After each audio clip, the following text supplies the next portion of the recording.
Welcome back students. आज की video में मैंने कंटिन्यूटी का एक इम्पॉर्टेंट क्वेश्चन लिया है। In this question we have to find number of values of x in interval 0 to 5 where g of x is not continuous। तो इसमें सबसे पहले हमें g of x के लिए एक्सप्रेशन को फाइंड करना होगा। तो सबसे पहले हम लोग g of x के लिए एक्सप्रेशन फाइंड करेंगे जब x 3 और 5 के बीच में है। तो जब x 3 और 5 के बीच में है तो उसके लिए g ऑफ x दिया गया है। It is minimum out of x plus 3 comma 6। x is between 3 and 5, it means x plus 3 is between 6 and 8। तो हमें दिख रहा कि अगर x 3 से 5 को वेरी कर रहा तो x प्लस 3 6 टू 8 को वेरी कर रहा। तो obviously in interval 3 to 5 x plus 3 और 6 में 6 ही मिनिमम वैल्यू होगा। तो in interval 3 to 5 g of x के लिए वैल्यू होगा 6। So g of x is equal to 6 when x greater than और इक्वल्स 3 बट लेस देन और इक्वल्स 5।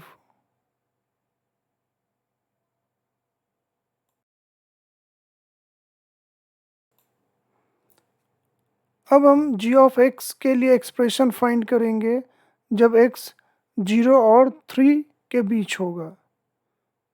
तो in interval 0 to 3 g of x is max out of f of t where t is between x and x plus 1।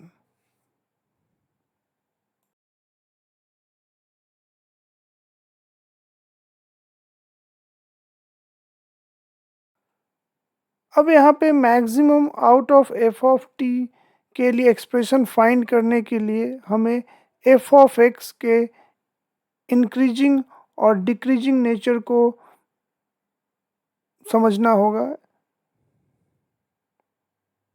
X का interval find करना होगा जहाँ पे F of x increase और decrease हो रहा। तो इंक्रीजिंग एफ ऑफ एक्स के इंक्रीजिंग एंड डिक्रीजिंग नेचर को समझने के लिए हमें एफ ऑफ एक्स को डिफ्रेंशिएट करना होगा।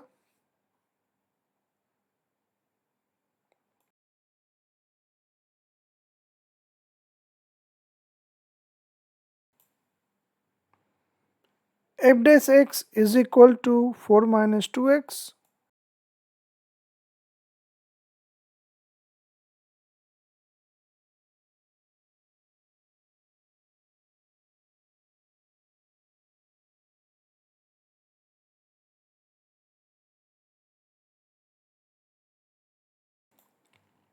that is f dash x is greater than or equals 0 when x less than equals to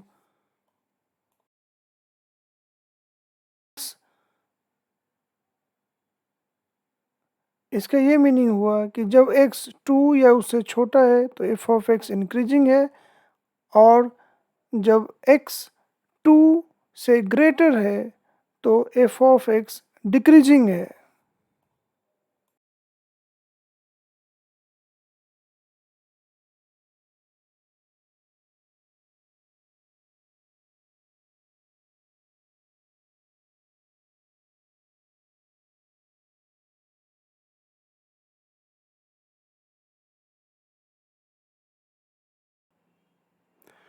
हमें एफ ऑफ टी के लिए मैक्सिमम वैल्यू फाइंड करना है जहाँ पे टी एक्स और एक्स प्लस 1 के बीच में है। बट x और x प्लस 1 के लिए एग्जैक्ट लोकेशन हमें नहीं पता। तो ऐसे केस में हम डिफरेंट केसेस कंसीडर करेंगे।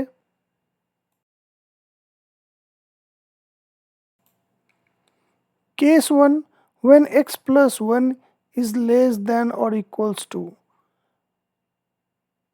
अगर x प्लस 1 2 से छोटा है तो ऑटोमेटिक x भी 2 से छोटा होगा। इट मीन्स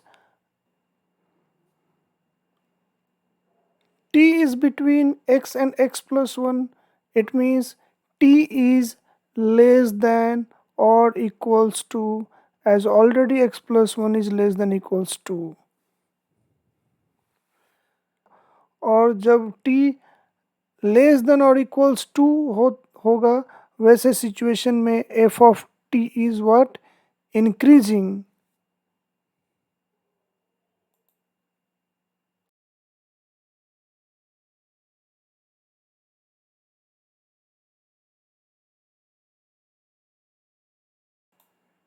तो एफ ऑफ टी के मैक्सिमम वैल्यू के लिए टी को हमें x प्लस वन लेना होगा।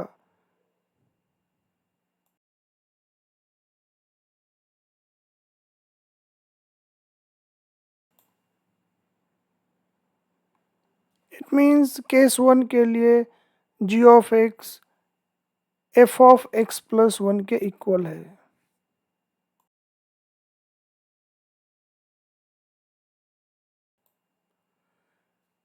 And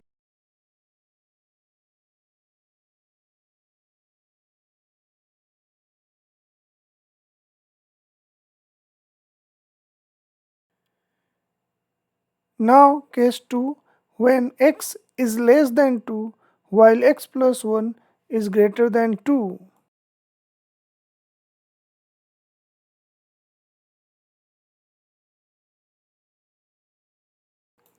In case 2, x is between 1 and 2.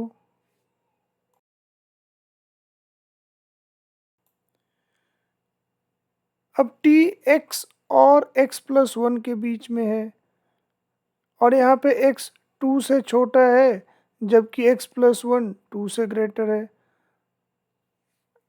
और हमें पता है कि f of t is increasing when t is less than 2 while it is decreasing when t is greater than 2.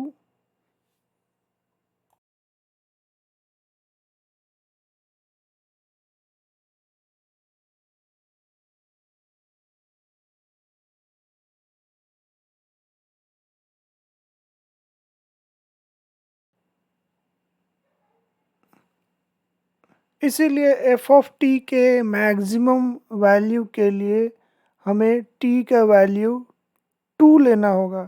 It means maximum value of F of T is equal to F of 2।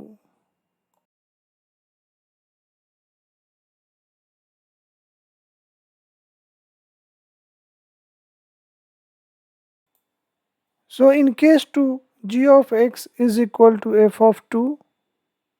It means g of x is f of 2 when x is greater than 1 but less than 2.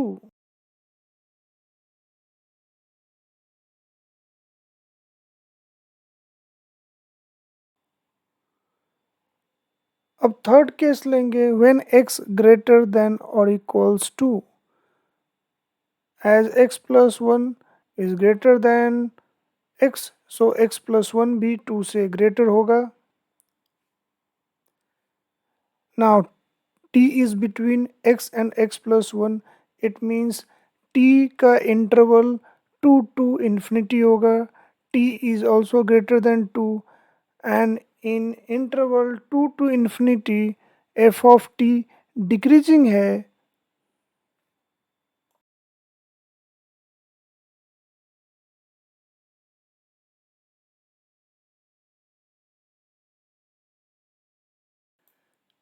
So F of T के maximum value के लिए हमें t को x से substitute करना पड़ेगा। It means maximum value of F of T in third case will be F of x।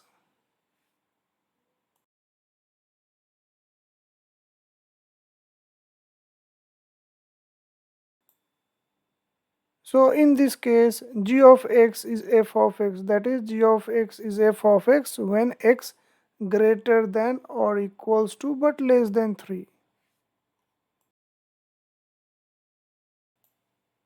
अब हमें जी ऑफ एक्स के लिए different expression for interval 0 to 5 मिल चुका है। अब जी ऑफ एक्स के डिफरेंट एक्सप्रेशन को डिफरेंट डिफरेंट इंटरवल के लिए लिखेंगे।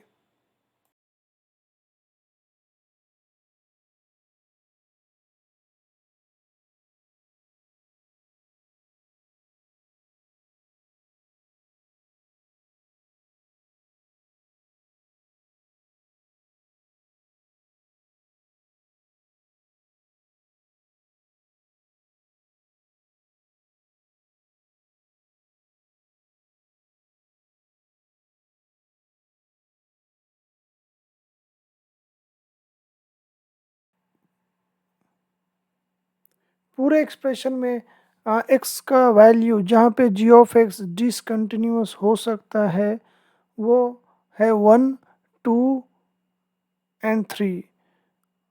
तो हमें जी ऑफ एक्स के कंटिन्यूटी को x इक्वल्स 1, 2 और 3 पे चेक करना होगा। इन interval 0 to 1 g of x is f of x plus 1, f is a polynomial, so in interval 0 to 1 f of x plus 1 continuous है, it mean g of x भी continuous है। फिर इन interval 1 to 2 f of 2 is a constant function भी continuous होता है सभी जगह, तो g of x is again continuous in interval 1 to 2। In interval 2 to 3 g of x is f of x एक पॉलिनोमियल है, तो again g of x is continuous in interval 2 to 3। फिर अब इंटरवल 3 to 5 पे आते हैं। इन interval 3 to 5 g of x is a constant value, so g of x is again continuous in interval 3 to 5। तो g of x के लिए doubtful point means वो point जहाँ पे g of x डिसकंटिन्यूअस हो सकता है वो है 1, 2 एंड 3। तो इन तीनों पॉइंट्स पे अब g of x के कंटिन्यूटी को चेक करेंगे। तो सबसे पहले g of x की कंटिन्यूटी को x इक्वल्स 1 पे चेक करेंगे। इसके लिए g of 1 minus means left hand limit find किया गया जो कि f ऑफ 2 के इक्वल है। g of 1 is also f of 2 and g of 1 plus means right hand limit भी f ऑफ 2 के इक्वल है। It means g of x is continuous at x equals 1।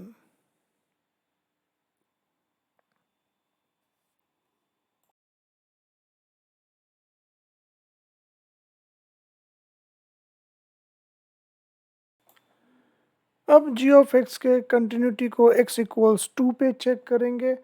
तो g ऑफ 2 माइनस फाइंड किया means left hand limit, तो ये f of 2 के equal आ रहा। g of 2 is also f of 2 and g of 2 plus means right hand limit it is also equals f of 2। It means क्योंकि ये तीनों के तीनों इक्वल है, सो g of x is also continuous at x equals 2।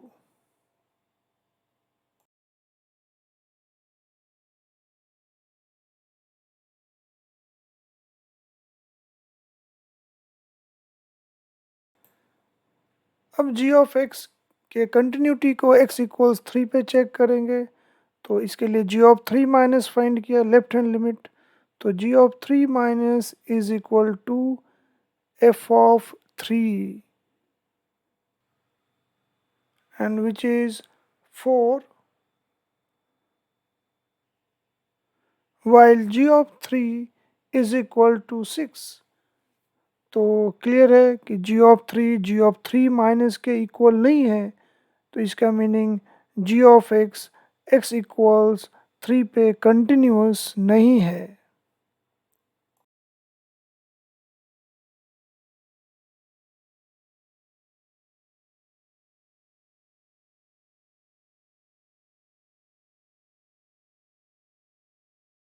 तो finally हमें इन interval 0 to 5 x का एक वैल्यू मिला जहाँ पे g ऑफ x कंटिन्यूअस नहीं है। तो number of points in interval 0 to 5 where g of x is not continuous is equal to 1. Only one such point is there.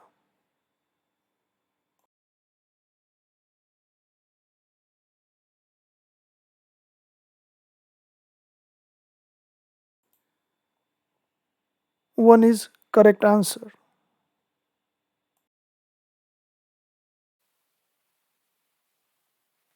हमारे चैनल को लाइक कीजिए, सब्सक्राइब कीजिए और शेयर कीजिए।